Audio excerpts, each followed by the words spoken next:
السلام عليكم ورحمة الله وبركاته.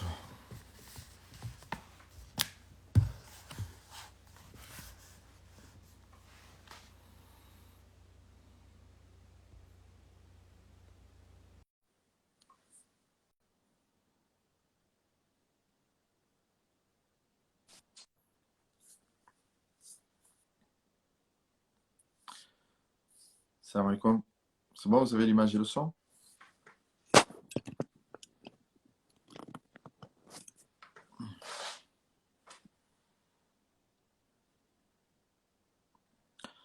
Sous le Marseillais. Mashallah.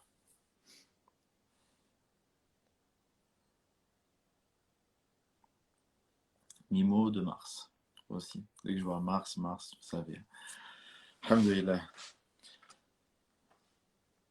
Alors, j'espère que tout se passe pour le mieux, que tout se passe bien pour vous, qu'Allah subhanahu wa ta'ala nous accorde la sincérité. J'espère que vous arrivez à suivre une bonne lecture du Coran. C'est Karim. Ah, Karim, mashallah, qu'Allah est présent. Qu'Allah est présent, mon frère. Alhamdulillah. Bon, on commence, Inch'Allah. Bismillah, alhamdulillah, wa salatu wa salam ala rasulillah wa ala alihi wa sahbihi wa man wala ma ba'd. Donc, chaque matin, j'essaie à peu près euh, d'envoyer, enfin, matin, vers 10 heures comme ça, 10-11 heures, j'essaie d'envoyer une story dans laquelle je demande le sujet que vous souhaitez aborder. Et je mets à chaque fois deux sujets, je mets un petit sondage. Et donc là, ce matin, ce qui est revenu, c'était les invocations exaucées. Donc, quels sont les moyens pour qu'Allah subhanahu wa ta'ala réponde à nos du'as? Ben, ça tombe bien. Je prends juste mon Coran. Voilà. Ça tombe bien parce que nous sommes pendant le mois de Ramadan et il y a un verset qui est important, qu'Allah Azza wa Jalla a révélé, qui est important concernant le mois de Ramadan. Allah subhanahu wa ta'ala, il nous dit وَإِذَا سَأَلَكَ عِبَادِي عَنِّي فَإِنِّي قَرِيبٌ أُجِيبُ دَعْوَةَ الدَّاعِ إِذَا دَعَانِ فَلْيَسْتَجِيبُوا لِي وَلْيُؤْمِنُوا بِي لَعَلَّهُمْ يَرْشُدُونَ. Le verset 186 de la sourate Al-Baqarah. Allah subhanahu wa ta'ala nous dit: si mes serviteurs t'interrogent à mon sujet, qu'ils sachent que je suis proche. J'exauce l'invocation de celui qui m'invoque sincèrement. Qu'ils répondent à mon appel en se soumettant à moi et croient en moi afin qu'ils soient bien guidés. Donc ici, on a ce verset-là qu'Allah subhanahu wa ta'ala révèle à la suite de la révélation sur du jeûne. Donc Allah subhanahu wa ta'ala a révélé le jeûne. Et quelques versets plus tard, Allah subhanahu wa ta'ala nous dit وَإِذَا سَأَلَكَ عِبَادِي عَنِّي فَإِنِّي قَرِيبٌ. Lorsque mon serviteur t'interroge sur moi, je suis proche de lui. Vous savez, sûrement vous avez dû lire dans le Coran, depuis que vous avez commencé la lecture depuis le début de Ramadan, vous êtes tombé notamment sur les versets dans Surat Al-Baqarah où Allah subhanahu wa ta'ala nous dit يَسْأَلُونَكَ عَنْ قُلْ يَسْأَلُونَكَ عَنْ قُلْ. Il t'interroge sur le premier verset, il t'interroge yas'alunaka 'anil ahilla. Il t'interroge sur al-ahilla, c'est-à-dire les différentes lunes. قُلْ هِيَ مَوَاقِيتُ لِلنَّاسِ وَالْحَجِّ. Donc Allah Azza wa Jal dit répond, c'est un moyen pour déterminer le hajj ainsi que Ramadan. Il t'interroge sur l'argent al-khamr ou al-maysir. C'est-à-dire al-khamr, salam alaykoum wa rahmatullahi wa barakatuh, mon frère Malik. C'est-à-dire al-khamr, le vin et les jeux de hasard. Répond que. Il t'interroge sur les orphelins. Répond que. Il t'interroge sur les menstrues. Répond que. Sauf dans ce verset, Allah subhanahu wa ta'ala dit وَإِذَا سَأَلَكَ عِبَادِي عَنِّي فَإِنِّي قَرِيبٌ. Lorsque mon serviteur te questionne sur moi, te demande sur moi, il te pose des questions sur moi, je suis proche d'eux. Donc ici, il n'y a pas réponds, je suis proche d'eux. Allah subhanahu wa ta'ala directement t'explique que dans la dua, il n'y a pas d'intermédiaire entre toi et Allah subhanahu wa ta'ala. Lorsque tu demandes à Allah, tu lui demandes directement Iyyaka na'budu wa iyyaka nasta'in. C'est au seul que nous adorons. C'est au seul que nous adorons et c'est à toi seul dont nous demandons de l'aide. Chers auditrices et auditeurs, ou je ne sais pas comment on appelle ça, j'ai l'habitude de dire chers élèves, on va voir ensemble, Inch'Allah, pour pas que le live il soit très long, directement, donc quels sont les moyens qui permettent ou par lesquels Allah subhanahu wa ta'ala exauce nos du'a. Et c'est assez important parce que on invoque Allah subhanahu wa ta'ala au quotidien. On l'invoque au quotidien, mais est-ce qu'on fait vraiment les causes pour que Allah subhanahu wa ta'ala réponde à nos du'a? La première et la plus importante, c'est al-ikhlas, la sincérité. La sincérité dans la demande. Allah subhanahu wa ta'ala nous dit فَدْعُوا اللَّهَ مُخْلِصِينَ لَهُ الدِّينَ فَدْعُوا اللَّهَ مُخْلِصِينَ لَهُ الدِّينَ وَالْحَيُّ لَا إِلَهَ إِلَّا هُوَ فَدْعُوهُ مُخْلِصِينَ لَهُ الدِّينَ. Allah subhanahu wa ta'ala nous dit dans plusieurs versets invoquer Allah en lui vouant le culte exclusif. Invoquer Allah sincèrement. C'est-à-dire que lorsque tu demandes à Allah subhanahu wa ta'ala, tu demandes vraiment d'une demande qui vient du plus profond de ton cœur. La demande, il faut qu'elle vienne du plus profond de ton cœur. Il faut même que tu comprennes que même lorsque celui qui n'est pas musulman, invoque Allah subhanahu wa ta'ala d'une dua qui vient du plus profond de son cœur, Allah subhanahu wa ta'ala répond à son invocation. Allah répond à son invocation. Si toi, tu demandes à Allah Azza wa Jal, si le non-musulman, celui qui ne croit pas en Allah, celui qui ne croit, c'est-à-dire qui lui assigne des associés, mais dans sa demande, là, il demande sincèrement à Allah lorsqu'il est touché, lorsqu'il est affligé, Allah subhanahu wa ta'ala, il répond à son invocation. Et là, on parle de celui qui n'est pas musulman. Allah subhanahu wa ta'ala nous dit dans des versets que vous connaissez فَإِذَا رَكِبُوا فِي الْفُلْكِ دَعَوُا اللَّهَ مُخْلِصِينَ لَهُ الدِّينَ فَلَمَّا نَجَّاهُمْ إِلَى الْبَرِّ إِذَا هُمْ يُشْرِكُونَ. Dans Surat Al-Ankabut, Allah subhanahu wa ta'ala, Surat Al-Ankabut, c'est la Surat 29, la Surat l'araignée. Allah nous dit, et lorsque ils se retrouvent en mer, c'est-à-dire lorsque la mer elle est déchaînée et qu'ils sont presque exposés à la noyade. Donc Allah subhanahu wa ta'ala nous parle que les Arabes à cette époque-là, ils invoquaient Allah subhanahu wa ta'ala seul, unique, ils n'invoquaient personne d'autre que lui. Mais dès lors qu'ils revenaient sur terre, فَإِذَا هُمْ يُشْرِكُونَ, les voilà qu'ils se mettent à donner des associés à Allah subhanahu wa ta'ala. Donc on comprend quoi dans ce verset-là? C'est que ces Arabes, quand je dis les Arabes, vous comprenez que je suis en train de parler de l'époque anté-islamique. Ces Arabes-là, lorsqu'ils étaient en mer, ils invoquaient Allah subhanahu wa ta'ala et Allah jalla wa ala répondait à leur invocation. Mais dès lors qu'ils revenaient sur terre, ils donnaient des associés à Allah subhanahu wa ta'ala. Donc on comprend quoi? Si les mouchriquins, les polythéistes, invoquent Allah subhanahu wa ta'ala du plus profond de leur cœur et qu'Allah leur répond, qu'en est-il de toi qui es musulman? Qu'en est-il de toi qui sais qu'il n'y a point de divinité légitime à l'adoration si ce n'est Allah subhanahu wa ta'ala? Donc toi, lorsque tu demandes à Allah Jalla wa ala, Allah subhanahu wa ta'ala répond à ton invocation à condition qu'elle vienne du plus profond de ton cœur. C'est d'ailleurs pour cette raison que da'watul madloum la turad. C'est pour cette raison que l'invocation de l'opprimé, de celui qui a subi une injustice, elle n'est pas rejetée. Pourquoi elle n'est pas rejetée? Parce que celui qui a subi une injustice, quand il demande à Allah, il demande tellement de son cœur qu'Allah subhanahu wa ta'ala, il répond à son invocation. Tellement celui qui a subi une injustice, il a la haine et qui demande à Allah subhanahu wa ta'ala une vengeance, ça vient tellement du fond du cœur, malheureusement, qu'Allah subhanahu wa ta'ala répond à cette invocation-là. Ça, c'est le premier point. Premier point, donc on a dit la sincérité.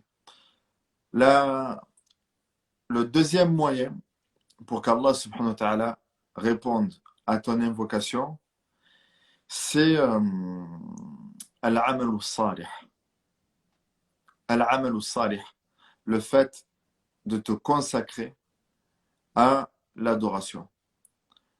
Le fait de te consacrer à l'adoration. Toi, d'avoir un lien avec Allah subhanahu wa ta'ala. Si tu veux qu'Allah subhanahu wa ta'ala se rappelle de toi, toi, rappelle-toi d'Allah jalla wa ala. Et comment te rappeler d'Allah? En étant dans l'adoration. Le prophète alayhi wa sallam nous dit Ta'arraf ilallah fi rakha, ya'rifka fi shidda. Rappelle-toi d'Allah dans les moments d'aisance, il se rappellera de toi dans l'adversité. Rappelle-toi d'Allah Azza wa Jalla, entre guillemets, rappelle-toi d'Allah Jalla wa ala quand tout va bien, et Allah subhanahu wa ta'ala se rappellera de toi quand tout va mal, quand tu es affligé, quand tu es au plus profond, quand tu es au fond du trou, et que tu te rappelles d'Allah subhanahu wa ta'ala, et que toi tu te rappelais d'Allah Jalla wa ala quand tu étais dans la difficulté, Allah subhanahu wa ta'ala, dans le bien, Allah subhanahu wa ta'ala il se rappellera de toi quand toi tu es dans la difficulté. Et c'est ça, Allah subhanahu wa ta'ala nous dit Fadhkuruni adhkurkum. Rappelez-vous de moi et je me rappellerai de vous. Rappelez-vous de moi et je me rappellerai de vous. Souvenez-vous de moi et je me souviendrai de vous. Et quand on prend l'exemple donc de la plupart des prophètes, donc j'ai pris ici le Mus'haf pour avoir la traduction en français, on va prendre les prophètes. Comment ils étaient? Wa Ayyub idh nada rabbahu anni massani ad-dur wa anta arhamur rahimin. Fastajabna lahu wa kashafna ma bihi min dur. Allah subhanahu wa ta'ala nous dit concernant Ayyub et mentionne le prophète Ayyub lorsqu'il implora son Seigneur, je suis frappé par le mal, mais tu es le plus miséricordieux de ceux qui font miséricorde. Fastajabna lahu. Nous l'avons exaucé et nous avons dissipé le mal qui le frappait et lui avons rendu sa famille 2 fois plus nombreuse. Donc le verset. Ensuite, وَذَنُّونَ إِذْ ذَهَبَ مُغَاضِبًا فظن أن لا نقدر عليه فنادى في الظلمات أن لا إله إلا أنت سبحانك إني كنت من الظالمين. Et mentionne le prophète Dhannun, c'est-à-dire le prophète Yunus, lorsqu'il quitta son peuple en colère, pensant que nous n'allons pas le soumettre à notre décret. Puis dans les ténèbres, lorsqu'il était donc au fin fond de l'océan, dans les entrailles de la baleine, il a dit La ilaha illa ant. Il a évoqué Allah Subhanak inni kuntu min al-zalimin. J'étais certes du nombre des injustes. Le prophète Zacharia. Wa Zacharia idh nada rabbahu Rabbi la tadharni farda wa anta khayrul warithin fastajabna lahu. فاستجبنا له ووهبنا له يحيى وأصلحنا له زوجه. Et le prophète Zacharia, lorsqu'il a invoqué son Seigneur, Seigneur, ne me laisse pas seul. Ne me laisse pas sans héritier. Ne me laisse pas sans héritier. Allah Azza wa Jalla, fastajabna lahu. Nous avons répondu à son appel. Pourquoi? Dans le verset suivant, Allah Azza wa Jalla va nous dire pourquoi Allah Azza wa Jalla a répondu à l'invocation de ces hommes-là. إنهم كانوا يسارعون في الخيرات وكانوا يدعوننا رغبا ورهبا وكانوا لنا خاشعين. Allah subhanahu wa ta'ala nous dit concernant ces hommes-là, tous ces prophètes s'empressaient de faire le bien et nous évoquaient par espoir et crainte et faisaient preuve d'humilité devant nous. Donc je répète, pourquoi Allah Azza wa Jalla a répondu à leur appel, à leur invocation? Car ils s'empressaient de faire le bien. إِنَّهُمْ كَانُوا يُسَارِعُونَ فِي الْخَيْرَاتِ. Ils s'empressaient de faire le bien. C'est-à-dire que quand ils étaient appelés à une adoration, ils ne se levaient pas avec paresse. Et ils y allaient, malgré la difficulté. Donc, pose-toi la question. Pose-toi la question, sur toi, tu es comment quand il y a une adoration, quand par exemple il faut faire tarawih, quand il faut lire le Coran, quand tu es appelé à une sadaqa, quand il faut jeûner, quand il faut faire le bien. Si tu luttes contre toi-même et que tu fais l'effort d'aller vers Allah subhanahu wa ta'ala, lorsque tu vas demander à Allah, Allah subhanahu wa ta'ala, il ne te laissera pas tomber. Mais si maintenant, toi, tu restes couché, tu ne fais pas tes prières à l'heure, tu ne donnes pas la zakat, tu jeûnes, mais c'est juste tu t'abstiens de manger et de boire, mais de l'autre côté, tu es dans le haram total. Tu attends quoi d'Allah subhanahu wa ta'ala? Tu attends quoi d'Allah Jalla wa ala? Donc retourne vers Allah subhanahu wa ta'ala et il te tendra la main et il te facilitera la, tes invocations, t'exaucera tes invocations, Inch'Allah, tabaraka wa ta'ala. Excusez-moi, le soir, j'ai un peu de mal à parler. Ensuite, la premier moyen, l'ikhlas.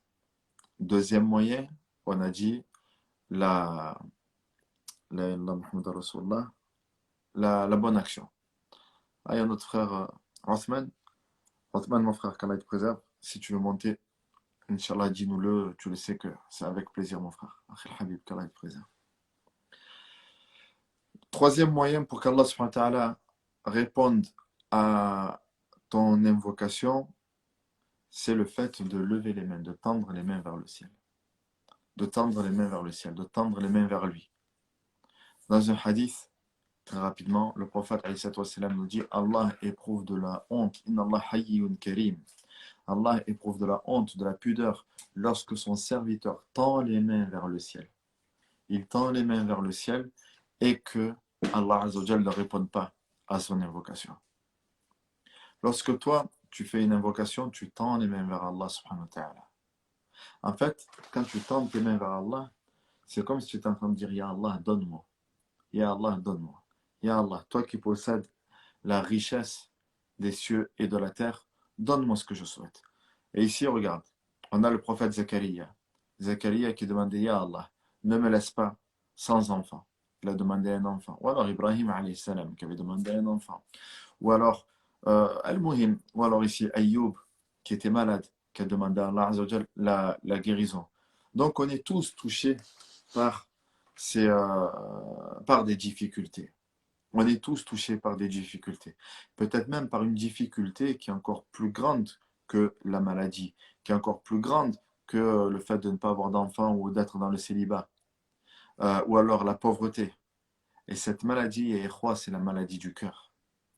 Demande à Allah Azza wa Jal un cœur.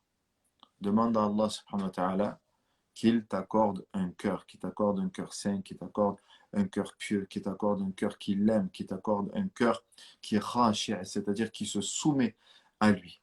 Un cœur qui, lorsqu'il écoute la parole d'Allah subhanahu wa ta'ala, il frémit. Un cœur qui ressent l'augmentation de la foi lorsque tu récites les versets d'Allah subhanahu wa ta'ala. Car wallah que ça c'est une maladie. C'est une maladie. Le cœur qui ne répond pas à l'appel d'Allah subhanahu wa ta'ala, c'est une maladie. Et Allah Azza wa Jalla n'a pas envoyé une maladie sans qu'il ait envoyé avec quoi? Un remède. Et le remède de la maladie du cœur, c'est quoi? C'est le Coran. C'est le Coran. Ou alors de demander à Allah subhanahu wa ta'ala d'attendrir ton cœur. Khair Inch'Allah. La quatrième, le quatrième moyen, lorsque tu demandes à Allah subhanahu wa ta'ala, demande avec, avec l'yaqin, avec certitude qu'Allah subhanahu wa ta'ala, il va te répondre. Ou alors avec certitude qu'il y aura une réponse à ton invocation. Ça veut dire quoi? D'abord, le prophète nous dit « Ud'u Allah wa antum muqinuna bil ijaba » Invoquez Allah en étant sûr qu'il va vous répondre, en ayant la certitude qu'il va vous répondre. De la même manière que toi, entre guillemets, tu es sûr que lorsque tu as soif et que tu bois de l'eau, tu n'as plus soif, de la même manière, tu dois être sûr, avoir la certitude que quand tu demandes à Allah, tu vas avoir une réponse. Que quand tu demandes à Allah, tu vas avoir une réponse. Et cette réponse, elle n'est pas forcément en accord avec ce que tu as demandé. Cette réponse, c'est soit Allah va te donner ce que tu lui as demandé, soit Allah va te repousser un mal équivalent au bien que tu as demandé, ou soit Allah te réserve mieux dans l'au-delà. Et wallah, que ça, quand on sait ça, on s'apaise. Tu as vu par exemple, toi, tu demandes, Ya Allah, marie-moi. Et Allah il sait pertinemment que ce n'est pas le moment pour toi. que le mariage, ce n'est pas le moment en ce moment. Toi, tu penses que oui, il faut, mais ce n'est pas le moment. Allah Azza wa Jal, il le sait. Et il faut savoir un truc, ce qu'Allah Azza wa Jal sait, ou alors a décrété pour toi, est meilleur que ce que toi-même tu aurais souhaité pour ta propre personne. عسى أن تكرهوا شيئا وهو خير لكم وعسى أن تحبوا شيئا وهو شر لكم والله يعلم وأنتم لا تعلمون.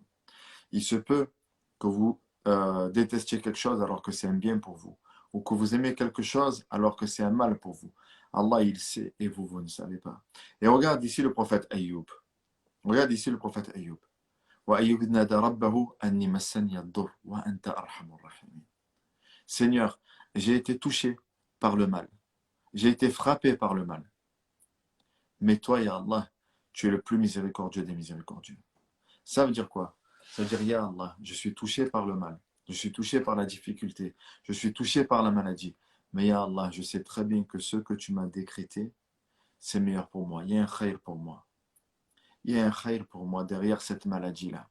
Il y a un khayr pour moi derrière ce célibat. Il y a un khayr pour moi derrière ce divorce. Il y a un khayr pour moi derrière le fait de ne pas avoir d'enfant. Il y a un khayr pour moi derrière le fait d'avoir perdu un être qui m'est cher. Il y a toujours un khayr. Wa anta arhamur rahimin. Ya Allah, tu es le plus miséricordieux des miséricordieux. Tu vois, tu es le plus miséricordieux de ceux qui font miséricorde. Ya Allah, si tu m'as décrété ça, c'est parce que tu sais où est le bien. Et ce que tu m'as décrété, tu l'as décrété avec science, sagesse. Avec science, sagesse et miséricorde. Ce que tu as décrété pour moi, Ya Allah, c'est par ta science, tu sais que c'est un bien pour moi. Par ta sagesse, il y a une sagesse derrière ça. Et Ya Allah, même si je ne la connais pas, je place ma confiance en toi et je me soumets à ta volonté. Et par miséricorde. Ya Allah, si tu m'as fait ça, c'est parce qu'il y a une miséricorde derrière. Tu me fais miséricorde. Tu m'expies de mes péchés. Tu me facilites l'au-delà. Et en fait, et c'est ça donc la parole du prophète, donc invoquez Allah en étant sûr qu'il va vous répondre. Invoquez Allah en étant sûr qu'il va vous répondre. Donc, la réponse, elle va venir. Elle va venir maintenant. Elle va venir plus tard. Elle va venir peut-être dans l'au-delà. Mais elle va venir. Mais elle va venir, Inch'Allah Ta'ala. Taïb. Ensuite, parmi les causes qui permettent qu'Allah subhanahu wa ta'ala réponde à ton invocation, il y a la ilaha Muhammad Rasulullah, al-ilhah, le fait d'insister dans l'invocation. On ne demande pas qu'une fois à Allah subhanahu wa ta'ala. On demande et on demande et on demande et on ne s'arrête pas. Ça peut durer des jours, ça peut durer des semaines, ça peut durer des mois, ça peut durer des années. Tu demandes à Allah subhanahu wa ta'ala et tu ne t'arrêtes pas. Tu insistes dans l'invocation. Lorsque vous demandez à Allah, insistez, insistez. Bien sûr, on ne demande pas à Allah Azza wa Jal, juste on fait dua et après on part. On demande à Allah subhanahu wa ta'ala en insistant. On insiste, on insiste, on insiste jusqu'à ce qu'Allah subhanahu wa ta'ala, jusqu'à ce qu'Allah Jalla nous réponde. Et on ne sait pas. Toi-même, si tu ne dis pas, ouais, mais j'ai demandé à Allah, il ne m'a pas répondu. Parce que c'est comme ça qu'Allah ne répond pas. Toi, tu demandes à Allah subhanahu wa ta'ala, même si tu n'as pas encore eu la réponse. Tu continues à demander. Après, au moment, tu te poses la question, mais peut-être que ce n'est pas un khayr pour moi, j'ai demandé, peut-être que ce n'est pas un khayr pour moi. Tu continues quand même à demander. Tu ne désespères pas. Tu ne désespères pas. Tu continues tout le temps à demander. Et tu ne laisses pas tomber. Donc, le fait d'insister. Et enfin, le dernier moyen pour qu'Allah subhanahu wa ta'ala réponde à ton invocation, c'est le fait de manger du halal. Le fait de manger du halal. De ne pas, ou alors en d'autres termes, de ne pas manger du haram. De ne pas avoir de l'argent haram.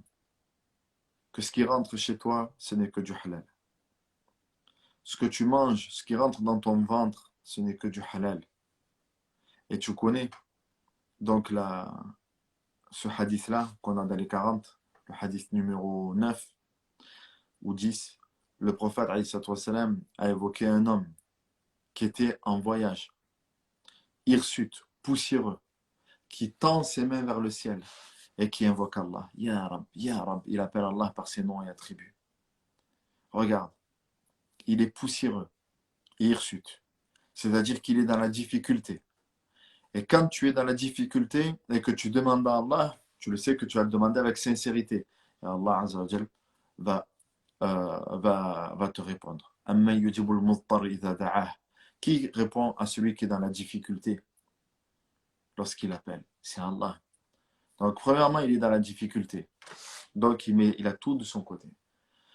Il est voyageur. On sait très bien que lorsque tu es voyageur, tes invocations sont exaucées. Troisièmement, il tend ses mains vers le ciel. Et on vient de dire. Il tend ses mains vers le ciel. Quand tu tends tes mains vers le ciel, Allah Azza wa Jal, il éprouve une certaine pudeur à ne pas répondre à ton invocation. Quatrièmement, il invoque Allah Azza wa Jal par ses noms parfaits. Walillahi al-asma'ul husna fad'uhu biha. Et il dit Ya Rab, Ya Rab. Mais le prophète alayhi salatu wassalam, il dit Wa mat'amuhu haram, wa mashrabuhu haram, wa malbasuhu haram, wa ghudiya bil haram. Fa anna yustajabu lah. Alors que il mange que du haram, il boit que du haram, ses vêtements ne sont que du haram, et il est noyé dans le haram. Donc comment Allah va-t-il répondre à son invocation? Comment Allah va-t-il répondre ici à son invocation? Si lui, il est que dans le haram.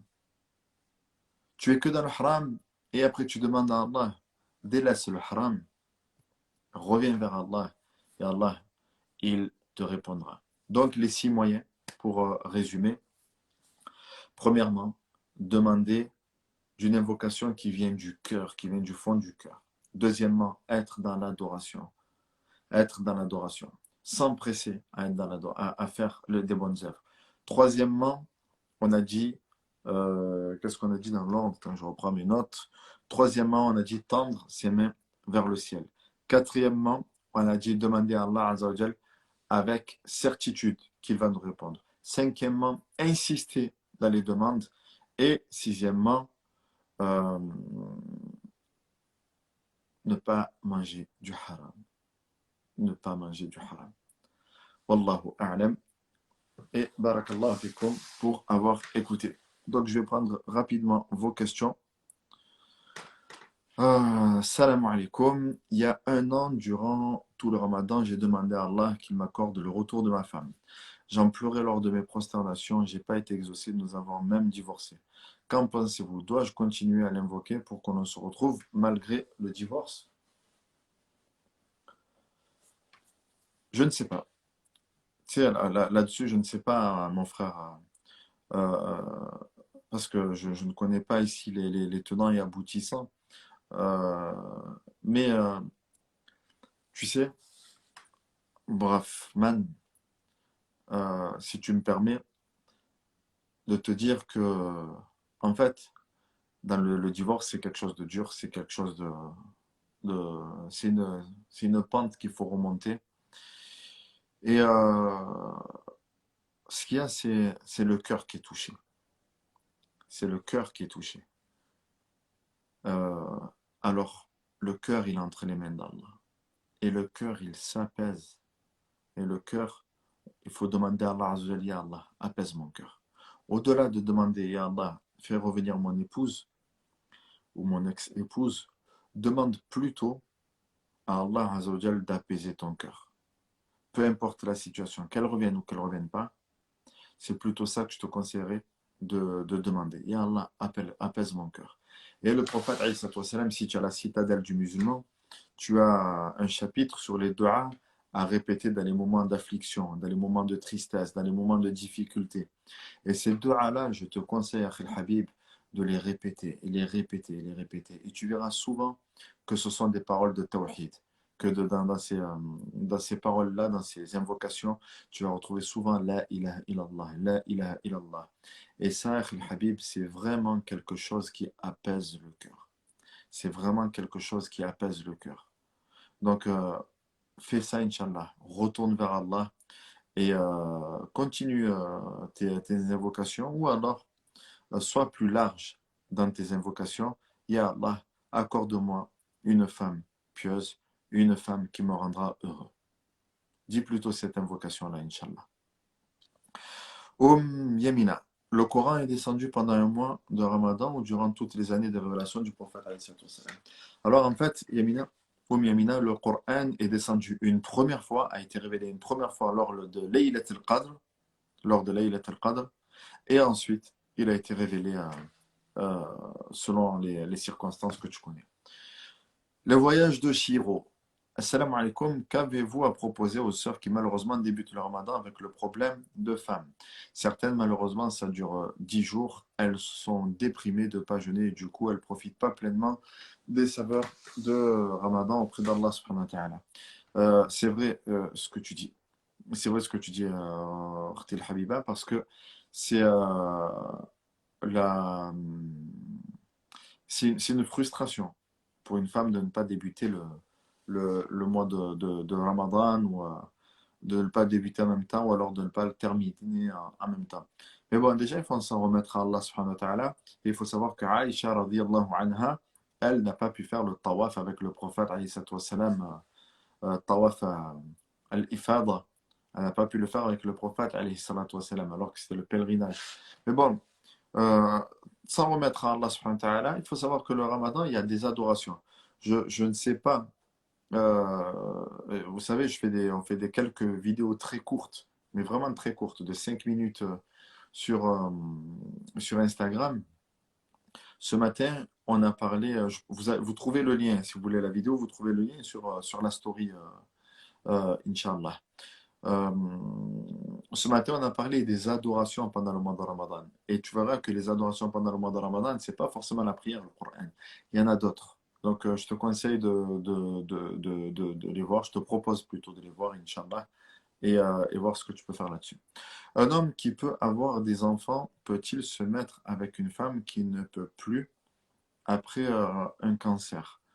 Euh, euh, à la base, oui, ma soeur Julia. Le,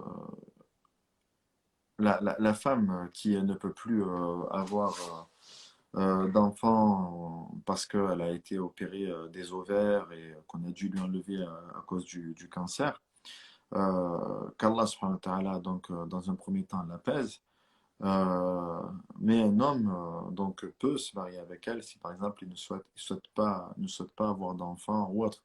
La femme qui ne peut pas avoir d'enfant ou qui est stérile, elle n'est pas à mettre de côté pour autant. Elle n'est pas à mettre de côté pour autant. Certes, l'islam prône au mariage et aux enfants, car derrière il y a une éducation, ça c'est de manière générale. C'est de manière générale. Ça, c'est on va dire que la règle générale de base, c'est que on se marie et également on fait des enfants dans le but de les éduquer dans leur khayr. Si maintenant des personnes d'un commun accord, selon ces circonstances-là, décident de se marier, il n'y a pas de mal. Est-ce que la chirurgie esthétique est interdite pour embellir son nez? Je ne sais pas. Je ne sais pas. Wallahu a'lam. Sur ce point-là, je ne sais pas, je suis pas. Il vaut mieux poser la question à d'autres personnes. En tout cas, si c'est une véritable malformation, si c'est une véritable malformation donc de naissance ou alors quelqu'un qui a été accidenté ou autre, oui. Mais après, il vaut mieux demander à autre que moi là-dessus. Alors, quelle est la signification exacte de la phrase après la difficulté, il y a la facilité? Ben, c'est il n'y a pas besoin de plus d'explications. Il n'y a pas besoin de plus d'explications. C'est que tu es éprouvé, qu'après l'épreuve viendra la facilité, tout simplement. Mais après, donc, quand est-ce qu'elle viendra? C'est là la patience. Quand est-ce qu'elle viendra? C'est là où on doit patienter. Et Allah Azza wa Jalla nous dit: "La'ansurannaka walau ba'da hin." Je viendrai à ton secours, même si c'est après un certain instant. Mais il faut attendre ça. Zeina, salam alaikum. Lorsque l'on effectue la prière du repentir, est-ce que c'est un repentir pour un péché ou peut-on se repentir pour plusieurs péchés? Pour plusieurs péchés également. On peut le faire pour plusieurs péchés. Une prière pour plusieurs péchés. Amouna Cavalière, quel est le dalil pour prier les tarawih avec le Coran dans les mains, s'il vous plaît? Euh, il n'y a pas d'interdiction, tout simplement. Ça reste détestable. Ça reste, c'est préférable de prier directement de tête, mais sinon, on peut l'utiliser.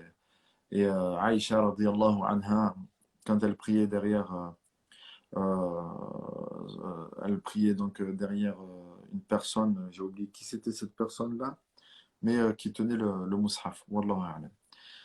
Yunfi, salam alaikum. Est-ce que le fait d'acheter de la nourriture avec l'argent du découvert est considéré comme manger du haram? Je ne sais pas. Et cette question-là, je te propose de la poser à, comment il s'appelle, à Sheikh Mourad Hamza. Cheikh Mourad Hamza ou alors à Cheikh Mustafa Brahimi. Mustafa Brahimi, tu le trouves sur Twitter. Et Cheikh Mourad Hamza, vous savez, c'est le site le chemin des vertus. Et ils sont assez calés sur ce domaine-là. Watch my views. Comment convaincre un homme divorcé à se marier, sachant que son mariage a été un échec? Y a-t-il des histoires des compagnons des prophètes? Ben, il faut qu'il fasse le deuil déjà de ce mariage-là. Il faut qu'il fasse le deuil. Il a pas tort de ne pas vouloir se remarier directement. Parce que, il faut vraiment prendre du recul, bien réfléchir avant de se remarier. Mais maintenant, il ne faut pas non plus qu'il se morfonde sur lui-même. Moi, là-dessus, en tout cas, hein, c'est ce que je renvoie souvent vers des thérapeutes musulmans, là-dessus. Karim 13, salam alaikum. Envisager de se marier avec une femme qu'on apprécie beaucoup et que l'on connaît bien malgré qu'elle n'ait reçu aucune éducation sur l'islam de ses parents. Est-il une bonne chose envisageable? Même si elle n'a reçu aucune éducation islamique, mais qu'elle-même, elle est pieuse et qu'elle s'est rapprochée d'Allah de ses propres moyens, c'est largement suffisant, Inch'Allah. Sarah, salam alaikum, je vous demande dua s'il vous plaît pour une meilleure santé et la guider pour nos enfants. Amin ya Rab. Amin Sarah. On demande à Allah subhanahu wa ta'ala de t'accorder, de nous accorder la bonne santé et la guider pour nos enfants et qu'il nous fasse mourir, nous ainsi que nos enfants, dans l'islam, reconnaissant des bienfaits d'Allah subhanahu wa ta'ala et qui nous réunissent tous au paradis. Khadi de Sandou, salam alaikum, y a-t-il une dua spéciale pour tomber sur un mari pieux? Le fait de demander à Allah subhanahu wa ta'ala, comme on vient de le faire ici, comme on l'a vu dans ce cours, tu demandes à Allah. Ou alors, tu as cette dua dans Rabbana atina fid dunya hasanah wa fil akhirati hasanah wa qina adhab an-nar. ربنا آتنا في الدنيا حسنة وفي الآخرة حسنة وقنا عذاب النار. Je vais voir s'il n'y a pas une, une note sur ce qu'on est en train de dire là, sur ce verset-là. Est-ce que dans le ربنا آتنا في الدنيا حسنة وفي الآخرة. Donc, Seigneur, accorde-nous le bien ici-bas et le bien de l'au-delà et protège-nous du châtiment du feu. Cette invocation réunit tout le bien de ce bas monde et en écarte tout le mal, car le bien d'ici-bas englobe toute chose mondaine recherchée, le bien de l'au-delà dans le plus haut degré consiste à l'entrée au paradis. Euh, en tout cas, le bien de ce bas monde, dans le tafsir que j'ai lu, c'est le mariage. Une femme pieuse ou alors un homme pieux. Donc, si tu veux la dua, tu la trouveras dans le verset 201 de la sourate al-Baqarah. Dalia, salam alaikum, que pensez-vous de ceux qui font des invocations de mal contre les autres et entre autres entre frères et sœurs se sentant opprimés malgré des demandes de pardon? Alors, tu sais, Dalia, par rapport à ce que tu dis, j'ai euh, j'ai souvent réfléchi quel est l'intérêt de faire une dua contre quelqu'un, surtout contre un musulman. Hein. Quel est l'intérêt de faire une dua contre quelqu'un? C'est vrai, on nous a fait du mal et tout ça. On a déjà subi une injustice. Mais le fait que je le vois souffrir, ça va changer quoi dans ma vie? Ça va changer quoi? Est-ce que ça va réparer le mal? Est-ce que ça va réparer le mal?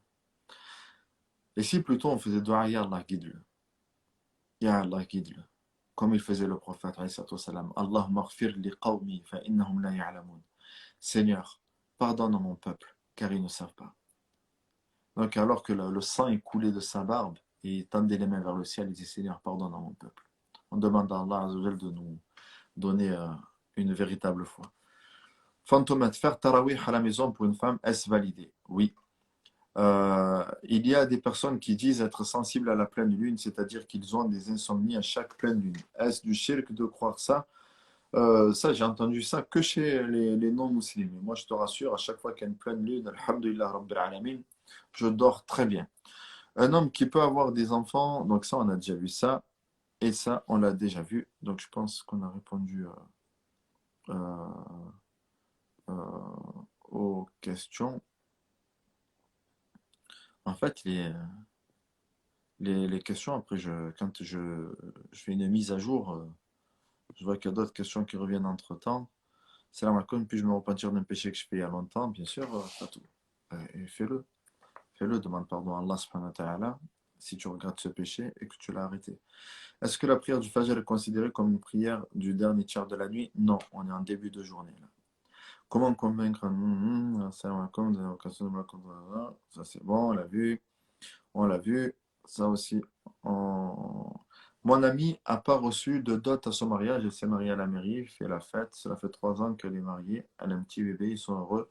Mais n'ont pas parlé de dot. Son mariage est-il valide devant Allah subhanahu wa ta'ala?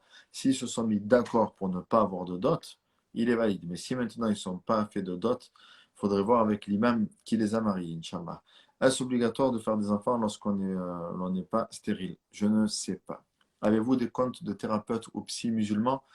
Alors, Ilham, oui, j'ai des contacts de psy musulmans, mais qui ne sont pas sur Internet. Et la plupart de ceux qui te parlent, c'est très bien. Je ne sais pas si vous avez vu ma dernière vidéo sur le développement personnel, enfin, sur les dérives qui vont découler du développement personnel. Et tous ceux qui se prétendent psy et tout, fais attention en tout cas à celles et ceux qui sont sur Internet. Khair, Inch'Allah. Écoutez, j'ai pas répondu à toutes les questions. Euh, on va s'arrêter là, Inch'Allah. Et de toute façon, on reprendra demain. Donc demain soir, encore une fois, on fera, on fera encore un nouveau live et demain, je vous proposerai un sujet. Et c'est vous qui le choisirez, Inch'Allah ta'ala. Wa sallallahu ala nabiyyina Muhammad wa ala alihi wa ashabi ajma'in wa akhiru da'wana alhamdulillahi rabbil alamin wa barakallahu fikum. Malik, qu'Allah te récompense. Anis, qu'Allah te récompense également. Qu'Allah vous préserve. Et je vous dis à très vite. Wassalamu alaikum wa rahmatullahi wa barakatuh.